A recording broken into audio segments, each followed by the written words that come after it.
everybody. Hello. I thought it'd be really nice today if I showed you how to make some really quick salt dough.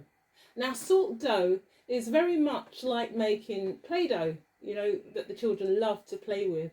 Okay, and it's a really quick thing to do, especially when sometimes the children are bored and you're thinking, what can I do to keep them entertained? Now, this is a fantastic thing to do. Not only is it helpful in regards to creativity, it also has a lot of maths involved as well.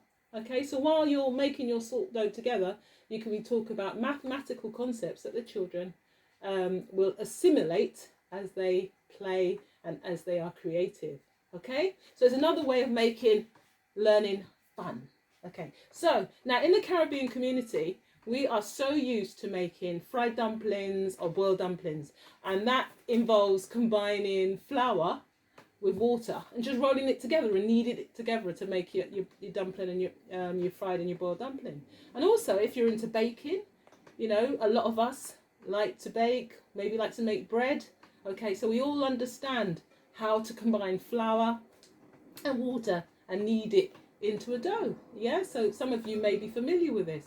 It's the same concept, it's the same skills that you can use to make the salt dough. Okay, so after you've made your fried dumpling or you made your boiled dumpling, set some flour aside and make some salt dough for the children to play with. Okay, right. Okay, so let's get started. What do we need? We are busy, right? So we need things simple. And do you know what? If we want to model to children, young children, we need to keep it simple for them. So I don't mess about with weights and spoon sizes, tablespoon, teaspoon and all that. I like to use cups. So we have two cups here, okay? In this cup, I filled it half full of water. All right, so you say to the children, you tell them, fill it. You get the children to do it. You don't do it because we're here to model for them so they become independent and they learn, okay? All right, but it's lovely playing with them, isn't it? They keep you young. So half fill the cup with water, okay? Not full, not nearly empty, not nearly full. Children, what does half full mean? Yes, halfway, half full. And you have fun discussing that, okay? So what else do we need to do? We also need half a cup of salt, all right? So, and we need a whole cup, 1 cup of flour, okay? So you say to the children, oh, we need 1 cup of flour, half a cup of salt, half a cup of water. Easy to remember, they can do it independent. Okay, that's what we're after, independence after all. So let's start. So you get the children to do this. Let them have fun. Who cares if it spills a bit? It doesn't matter, does it? We're all learning. So you get them to fill it up, have that conversation about what full means. Yes? All right, okay. Let's get it up there to the, don't want nearly full, want full. Okay, which means it's at the top. Right, and then put that in the bowl. Get them to do it. In it goes. Lovely jubbly. Right, okay, we've done the flour. So now we're gonna, how much salt do we need? You ask them. Can you remember, children? Half. What does half mean? Okay, get them to fill it up halfway. There it goes. In it comes.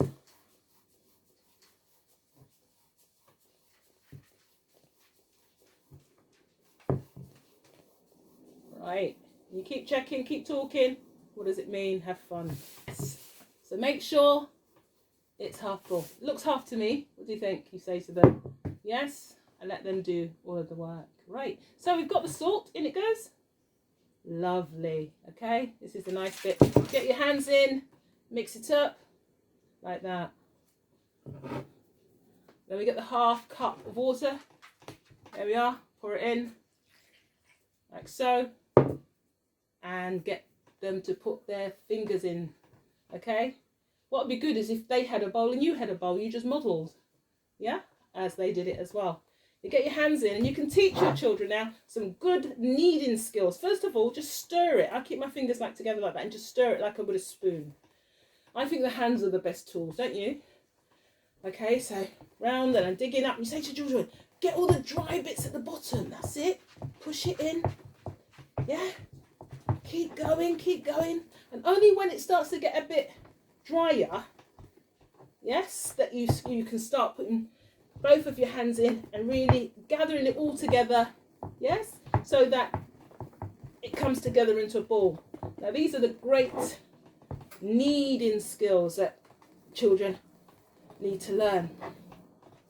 Now if you're from the Caribbean like me, of course, you already know how to roll your dumpling, don't you? Yeah? If you're into bread making, you understand too. Alright, so this is something that children can learn, and it's so good. It's actually good exercise as well. Okay, so you get your fist, give it a knead, push it in, fold it over, push it in, fold it over. That's what kneading is. Okay, right, once you feel that you've collected everything, get the bowl out of the way. I'm going to put it on this board. See what I'm doing here? Just like that. A bit more kneading. Here's a skill. This is fun to learn, isn't it? Like so. So, like I said, good idea. You on one side, child on the other, doing exactly what you're doing, but working independently. So that you can just give them the flour, give them the salt, they can get on with it. Make their own salt dough. Yes? It's so much fun and it feels so good and it's so therapeutic. And while you're doing this, you could have the deepest conversation with children. It's wonderful. Right, so there we are. Ooh, it does feel good. Right, so we have that salt dough. Right, what to do with it? This is where creativity comes in. You don't tell the children, get their ideas. What would they like to make? Yes? Yes, you could form it into different shapes. You could make necklaces with that. You could make animals, make a little turtle shape. And then you could either keep it like this and use it like you would Play-Doh. And you can add sparkles to it, colouring, all sorts of things. Or you could form the model and then bake it in the oven. Okay, bake it in the oven and then you've got something that's more permanent. Okay, but you've got the start, you've got the base, and it's up to the children to use their creativity and see what they can do with it. They may just want to, just have it and stick things in it and experiment with that. Maybe put some sticks in, put some leaves in, or other things, a little plastic sequence. You need to allow children to have the space just to experiment. Yes? And then, of course, you can make suggestions, but be guided by their interest, not your own. Okay? And then it's all fun. There we are. I'm not going to do any more because it's up to you. It's up to the children. All right. Thanks for listening. See you next time. Bye.